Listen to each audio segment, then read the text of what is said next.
નારદ, તમે વિરક્તોમાં શિરોમણી છો. નારદજી, સત્કર્મ એટલે શું એને આપણે સમજીએ. સનત કુમારો અને નારદનો આ સત્સંગ છે તમારા મારા માટેનો છે. જ્ઞાન યજ્ઞને મોટામાં મોટો સત્કર્મ કહેવામાં આવ્યો છે. કોઈ પણ પ્રકારનું સાચું જ્ઞાન કોઈ પણ માણસને આપવામાં આવે ને એ મોટામાં મોટું સત્કર્મ છે.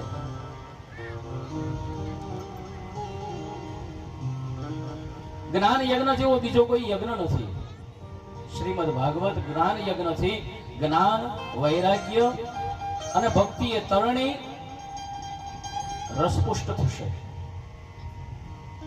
નારદે પ્રશ્ન કર્યો કે મેં તો વેદો ના ઘોષ કર્યા, ગીતાનો પાઠ કર્યો, આ બધું કર્યું જ હતું, તો આ ભાગવતમાં તો ખાલી વેદોનો સાર છે, આમાં તો માત્ર સાર છે,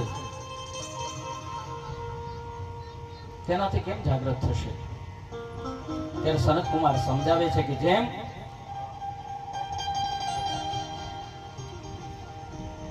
આંબો હોય તો આંબાની નજીક જઈએ ને આંબાના થળિયામાંથી દાંતડીથી થોડીક છાલ કાઢીને ખાઈ તો કેવી લાગે? તુરી લાગશે ને. એમાંથી એકાદી ડાળ તોડીએ, એનો દાંતણ બનાવીને ચાવીએ તો કેવી લાગશે? એ પણ તુરી લાગશે. અરે પાંદડા તોડીએ, પછી ચાલો મોર આવ્યો છે, મોર ખાઈ તો પણ કેવો લાગશે? અરે એમાંથી ખાખટી બની ગઈ, ખાખટી ખાધી એ પણ કેવી લાગશે? તો કે ખટ મીઠી. બહુ એવું થાય થોડીક પીળી થઈ છે તો થોડીક મીઠી ને થોડીક ખાટી. આખા આંબાનો સાર ઈ કેરી છે અને પૂર્ણતઃ પાકેલી હોય તો કેટલી મીઠી લાગે. એમ વેદો અને ગીતાનો જે કઈ સાર છે એ શ્રીમદ ભાગવત છે. તમે થળિયાને ચાખ્યું, ડાળોને ચાખી, પાંદડાને ચાખ્યા છે, ત્યાં સુધી તમને મીઠાશ ક્યાંથી આવે?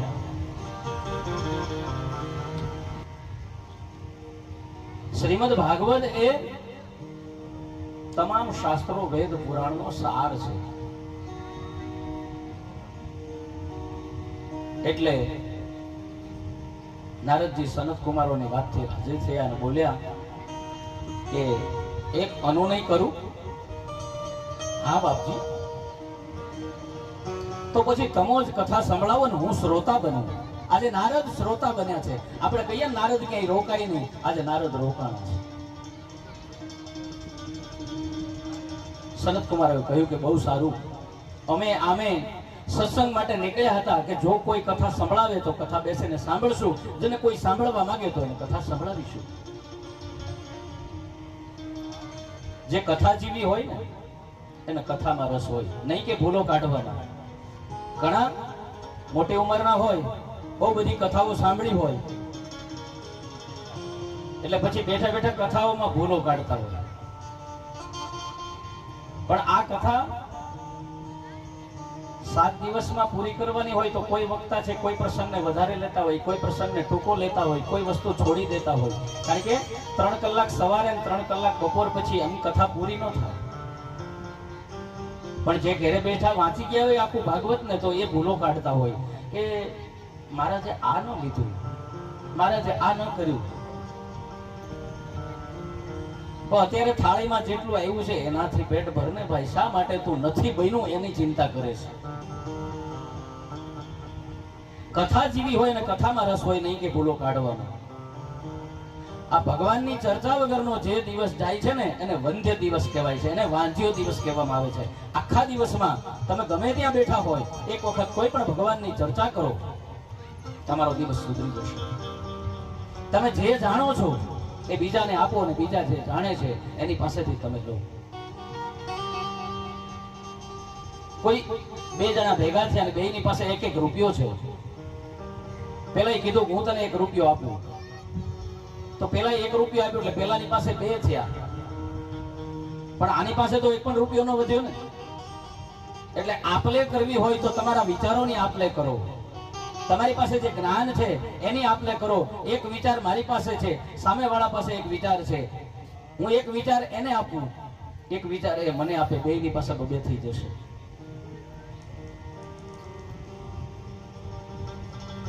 દિવસ પસાર કરવો હોય તો ભગવાનના ગુણોના અંદર પસાર કરો. કથાનું સ્થળ નક્કી થયું ગંગાના કિનારે, આનંદ તટ છે. ત્યાં જઈ અને સનત કુમારો અને નારદ છે ગંગાના કિનારે આવે છે. સત્સંગ મળ્યો છે, આનંદ થયો. આજે નારદ છે ધન્ય બન્યા છે.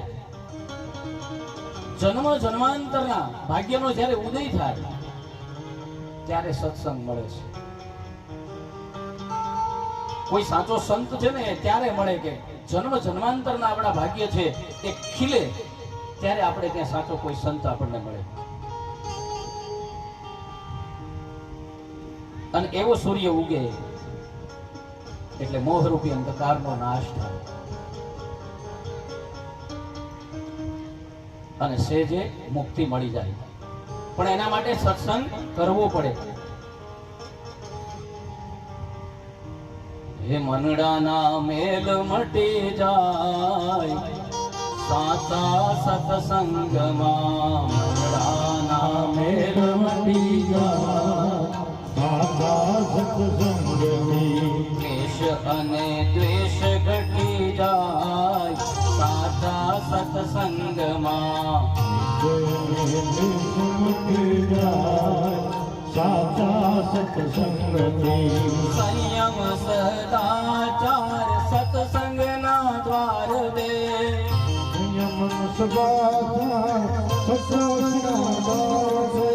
સંયમ સદાચાર સત્સંગના દ્વાર દે.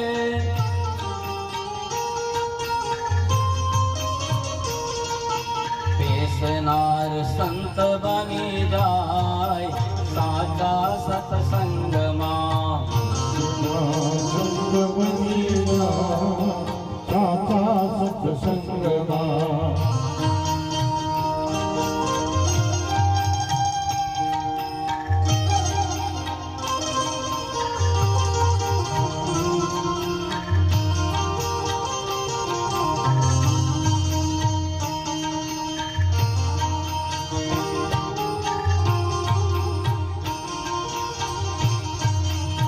નિર્મળ જ્ઞાનની જ્યોતે પ્રગટતા.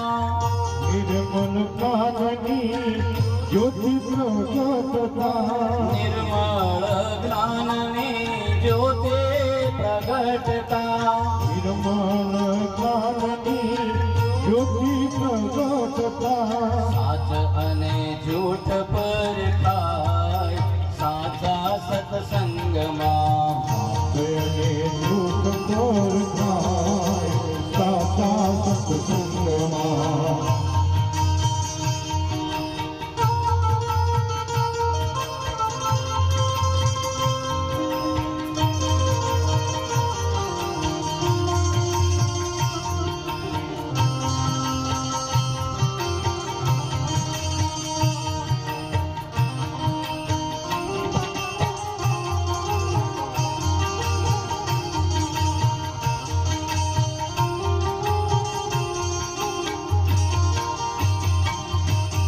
શાસ્ત્રોને સંતમાં શ્રદ્ધા ઉપજતા.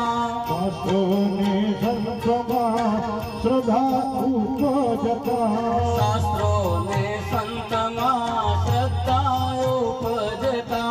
શાસ્ત્રોને સંતમાં શ્રદ્ધા ઉપજતા. બેસનાર સંત બની જાય સાચા સત્સંગમાં. આવી ખુશી જાય સાચા સત્સંગમાં. અવગુણ આખા ખસી જાય સાચા સત્સંગમાં. આવી ખસી જાય સાચા સત્સંગમાં.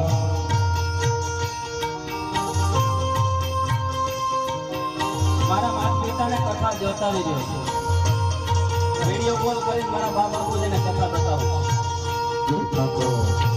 કારણ કે દુનિયામાં એનાથી મોટું કઈ છે નહીં.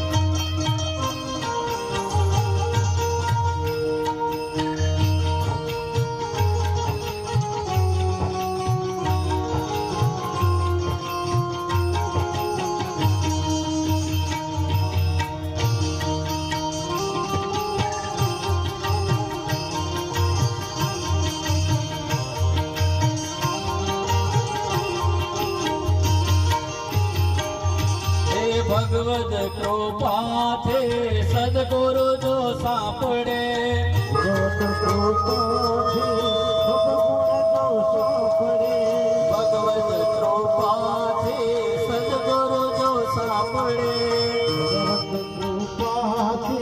સદગુરુ જો સાંપડે મનને શાંતિ મળી જાય સાચા સત્સંગથી શાંતિ મળી જાય સાચા સત્સંગમાં મનડાના મેલ મટી જાય સાચા સત્સંગથી મેલ મટી જાય સાચા સત્સંગથી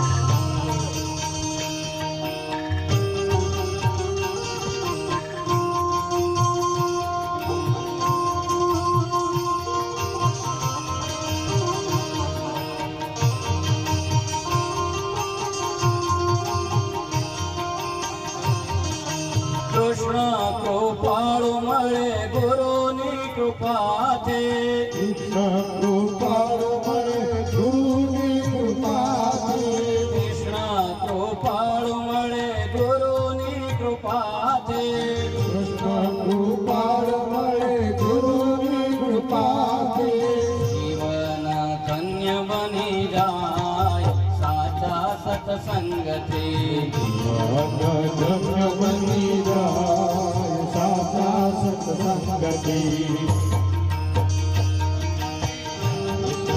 દેશ મટી જાય સાચા સત્સંગથી બિનુ સત્સંગ વિવેક ન હોય રામ કૃપા બિનુ સુલભ ન સોય. માણસનામાં વિવેક ક્યારે આવે? બિનુ સત્સંગ વિવેક ન હોય. ક્યાં જાવું ને કેવી રીતે બેસવું ને એ સત્સંગ કર્યો હોય તો ખબર પડે. એમાં પણ શું કીધું કે રામ કૃપા બિનુ સુલભ ન સોઈ. એમાં પણ રામની કૃપા હોય તો થાય.